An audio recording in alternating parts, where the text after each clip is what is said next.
Bom dia! Receba meu bom dia com muita alegria em mais um dia de aula. Meus amores, hoje nós iremos trabalhar história e daremos continuidade ao assunto sobre o primeiro reinado. Só que esse momento agora nós iremos falar sobre o fim desse primeiro reinado, como ocorreu, certo? Então, para que você possa acompanhar, pegue lá o seu livro Brincando com História e Geografia e abra nas páginas 77 até a página 81. Você encontrará lá o fim do primeiro reinado, a Constituição e a participação política, onde nós iremos entender como se deu realmente a Constituição já no ano de 1988, em que beneficiava realmente o povo, o período regencial e as regências, só até aí. Depois nós continuaremos o período regencial na próxima aula e iremos encerrar nosso assunto para a terceira avaliação. E faremos uma pequena revisão dos assuntos que já foram estudados, tá bom, meus amores? Esse assunto está no teu livro também, certo? Então vamos lá. Primeiramente, só para fazer um resumo, nós iremos relembrar aqui o que nós falamos. Olha, a história do primeiro reinado foi marcado por fatos importantes para a política brasileira, como a Assembleia Constituinte de 1823, a Confederação do Equador, a Guerra da Cisplatina em 1825 e, por fim, nós iremos entender um pouco sobre a abdicação de Dom Pedro, certo? E quem ele deixa no poder quando ele volta a Portugal. Ok? Então, o primeiro reinado, ele foi um período histórico de história do Brasil que iniciou a partir da independência do Brasil, certo? Que foi no ano de 1822. Essa fase, ela estendeu-se até o ano de 1831. É quando Dom Pedro ele vai abdicar o trono devido a tantos conflitos, porque o povo já não estava mais o aceitando pelo seu autoritarismo no poder.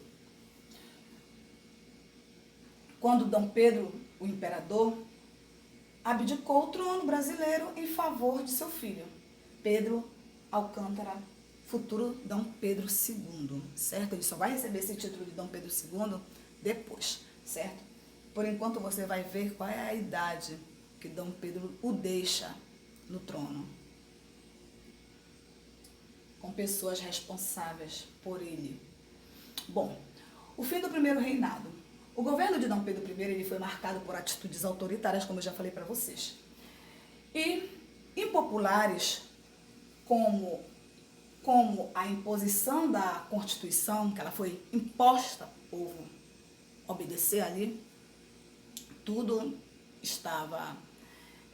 quem tinha o total domínio do poder dessa Constituição era Dom Pedro. Em 1824, a condenação de Frei Caneca também foi um fato histórico muito marcante nesse período, tá? E isso que veio trazer também o fim do primeiro reinado de Dom Pedro. O pagamento de uma grande quantidade de dinheiro a Portugal, em troca de reconhecimento da independência. Então, nada disso agradou a população brasileira. Como o imperador ele não atendia às reclamações da população, a rejeição do seu governo aumentou rapidamente. Alguns jornais o criticavam, acusando-o de dar muita atenção às questões que envolviam Portugal, em vez de se preocupar com o nosso Brasil.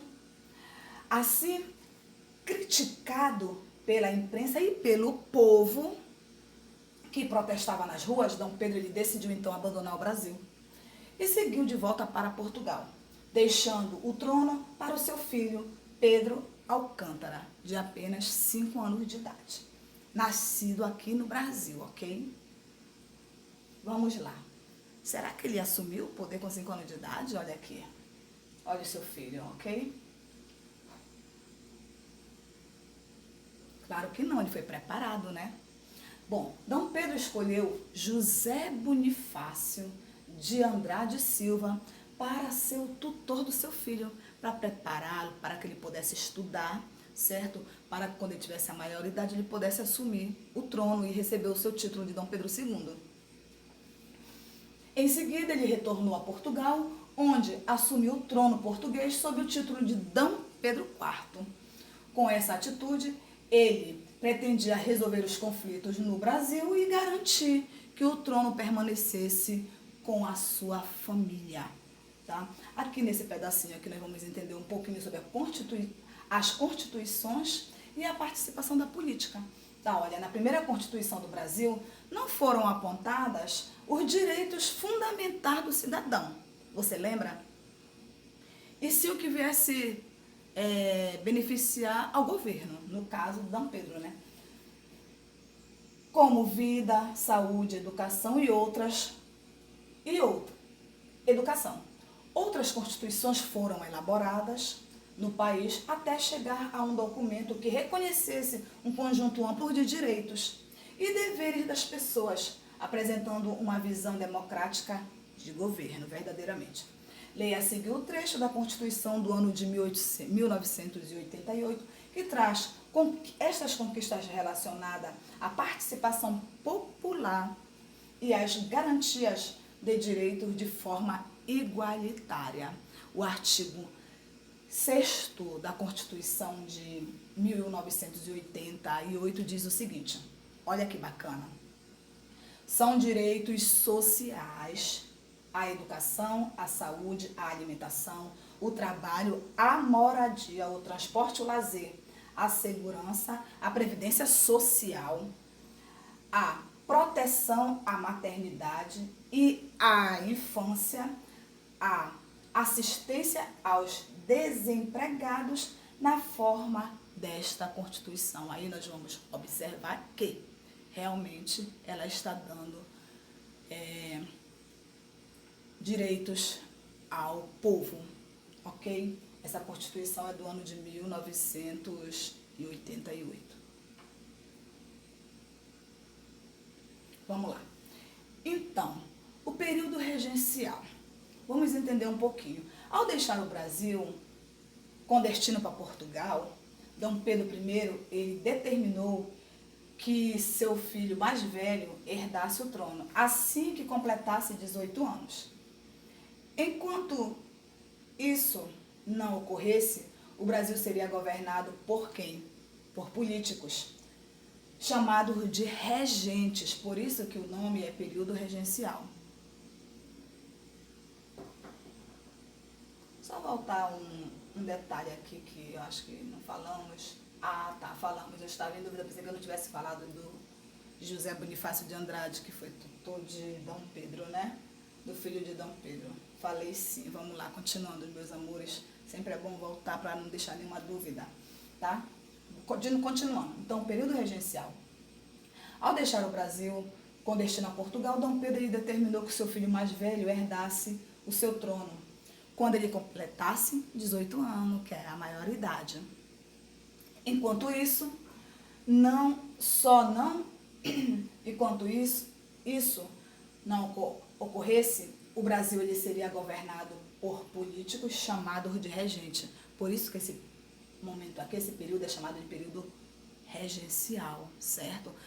Porque estava esperando ainda o filho de D. Pedro ter a maioridade. Então quem estava governando eram os políticos, certo? E esses políticos eles eram chamados de regentes. Além de governar o Brasil, os regentes eles deveriam garantir que Pedro Alcântara, o futuro imperador, recebesse boa educação e se preparasse para ser o segundo imperador do Brasil. Assim, teve o início o período regencial. Muito fácil, né? Vamos lá. Aqui, ó, como você pode observar, ó, essa imagem aqui, certo? Onde ficava filho de D. Pedro. As regências. O período regencial durou de 1831, que é quando D. Pedro volta para Portugal, a 1840. E pode ser dividido em duas fases. A primeira fase é a fase regencial trina, você vai já entender o que significa trina. E a segunda fase é a fase regencial una. Após D. Pedro deixar o Brasil, 3 políticos brasileiros ficaram responsáveis pelo governo. Essa fase, como eram 3 políticos que ficaram responsáveis pelo governo, é chamada de regência trina, tá ok? Que durou de 1831 a 1834, a próxima fase. Foi decidido, então, que haveria um único regente. Olha aí o que aconteceu. Escolhido por eleição. E não 3. Nessa época, apenas os mais ricos tinham direito de votar. Já pensaste? Iniciou-se o período da regência una, porque agora não era mais 3 políticos que iriam governar o poder, e sim apenas um, escolhido pelo povo não, pelas pessoas mais ricas daquela época, tá? Então a gente não pode dizer pelo povo como um todo, por causa que apenas algumas pessoas poderiam votar. Certo? Tá. Ele assumiu, tá, continuando, nessa época apenas os mais ricos tinham o direito de votar. Iniciou-se então o período da regência una e o padre Antônio Feijó foi escolhido para ser o governante. O padre Antônio Feijó. Ele assumiu o governo no ano de 1835 a 1837. Na segunda fase da regência una, o Brasil foi governado por Araújo Lima, de 1837 a 1840, certo? O período regencial foi marcado por muitas disputas dos políticos, enquanto uns, chamados de moderados, defendiam o fortalecimento do poder dos regentes, outros, chamados de exaltados, acreditavam que os governos das províncias deveriam ter mais liberdade para tomar decisões. Muito bacana esse período aí, muito legal, né, de entender. Bom, aqui, olha, eu coloquei para você aqui o retrato de Dom Pedro II, é o filho, né? Aqui é mostrando um pouco da educação dele, como ele era educado naquela época e preparado para assumir o poder. A educação do futuro imperador. Enquanto as disputas políticas aumentavam e diversos conflitos surgiam no período regencial, o futuro imperador dedicava-se aos estudos das ciências, línguas e artes, pois acreditava-se que um bom governante deveria adquirir muito conhecimento na infância e na adolescência. Bom, meus amores, agora nós iremos fazer as atividades, tudo bem? Do teu livro de início, lá na página 78, temos apenas uma atividade. Depois tu vai lá para a página 112 até a página 115, que é nestas páginas aqui que você vai encontrar uma revisão muito bacana sobre os assuntos que nós já estudamos, ok? Para a nossa terceira avaliação. Então você vai fazer essas atividades bem legal, dê aí um pausa no vídeo, tudo bem? Para que você possa lhe desafiar mesmo. Tente resolver sozinho as suas atividades. Depois volte, tire do pausa o vídeo e faça suas correções, certo? Porque eu irei fazer agora as correções, mas eu confio que você agora vai estar dando esta pausa aí, tudo bem, meus amores? Bom, a primeira questão diz assim: complete a linha do tempo utilizando as informações a seguir, tá? Aqui eu tenho o fim da guerra da Cisplatina. Quando foi que se deu o fim da guerra da Cisplatina? A independência do Brasil, qual foi o ano que se deu? Retorno de Dom Pedro a Portugal e a Confederação do Equador. Então tu vais colocar aqui, ó, qual deles aqui? Qual é a ordem correta aqui, tá? Tá aqui. 1822 foi o quê? 1824 foi o quê? 1828 e 1831. Aí você vai colocar esses nomes nos locais adequados, tudo bem? Vamos lá. Escreva V para verdadeiro e F para falso, tá? Então, eu tenho Dom Pedro governou de forma considerada autoritária? Foi dessa forma que ele governou o poder? Se é verdade, você coloca o V. Se for falso, você coloca o F. Dom Pedro ele escolheu José Bonifácio para sucedê-lo? É verdade ou é falso? Certo? José Bonifácio ele aparece na história, né? Era grande a rejeição do governo imperial por parte da população e da imprensa? Isso é verdade ou é falso? Ou todo mundo estava aceitando bem de boa a autoridade de Dom Pedro? Quando Dom Pedro I abandonou o trono, seu filho, Pedro Alcântara, tinha 5 anos.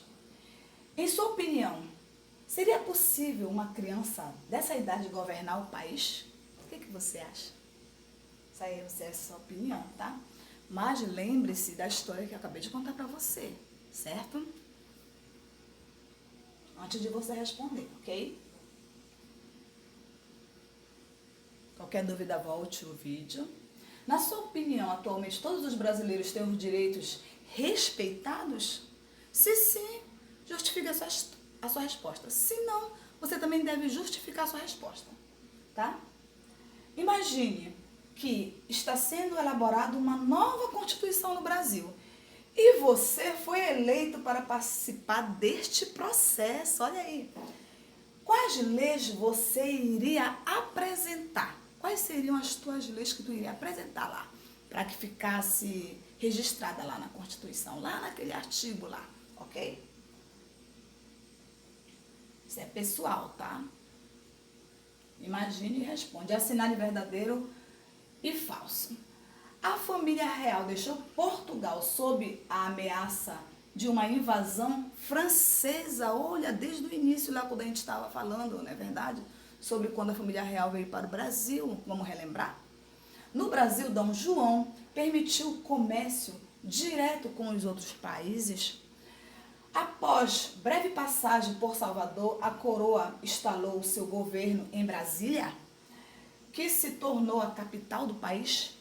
A presença da corte trouxe melhoria à cidade de Salvador, como criação de parques, mercados, estádios e outros. Você vai marcar verdadeiro ou falso, tá? Ai. Na sua opinião, atualmente todos os brasileiros têm direitos respeitados? Justifica a sua resposta. Imagine que você está elaborando uma Constituição. Essa questão está repetindo. Não preste atenção, vamos desconsiderar. Por que o Império do Brasil foi governado por regentes? Por qual motivo? Você responde aí que nós falamos bem claro agora. Quantas fases teve o período regencial? Que fases foram essas? Acabamos de falar quantas fases tiveram e quais foram. Opa! Complete o quadro com informações das fases do período regencial. Aí eu tenho regência trina, tá? 3 regentes. Aí tu vais completar o quadro no que está faltando aqui, tá bom? Opa! Complete as lacunas com as frases abaixo com as palavras do quadro. Eu tenho exaltados, províncias, moderados e políticos. Aí você vai ler o comando aqui, a regência. O período regencial também foi uma época de disputas, pontinho e pontinho. De um lado, os pontinho e pontinho defendiam o fortalecimento do poder dos regentes. E do outro, pontinho e pontinho, queriam maior poder de decisão para pontinho e pontinho. Complete lá, meus amores. Sei que você prestou atenção, você sabe. Vamos lá para a próxima. Com relação à Confederação do Equador, você lembra lá que nós falamos na aula passada? Assinale a alternativa correta. Ela criticava a independência do Brasil, a independência da Bahia, a Constituição de 1824 ou a Guerra da Cisplatina. O que era que ela criticava? Ela teve início na província do Rio de Janeiro, de Pernambuco, da Amazonas ou da Bahia? O principal líder foi José Bonifácio, Frei Caneca, José de Anchieta ou Rafael Gonzaga? Vamos lá para a próxima. Muito fácil a nossa revisão, olha que legal. Com relação à Confederação do Equador, assinale as alternativas corretas. Tá? Ela criticava Ela criticava a Constituição, a independência do Brasil, a independência da Bahia, a Constituição de 1824, a Guerra da Cisplatina. Essa questão está sendo repetida também. Ela teve início na província, está sendo repetida. Vamos para o 17.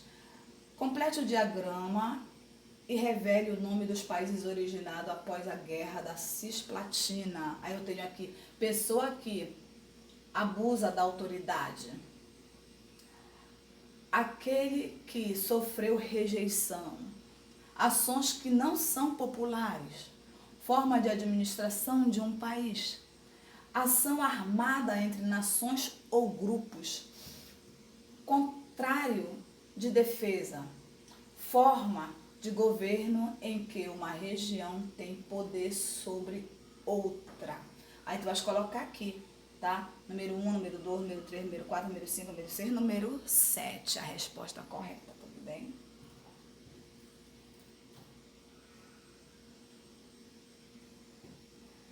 Bom, meus amores, finalizamos mais uma aula de história. Vamos treinar, vamos fazer nossos exercícios e nos prepararmos para a nossa próxima avaliação.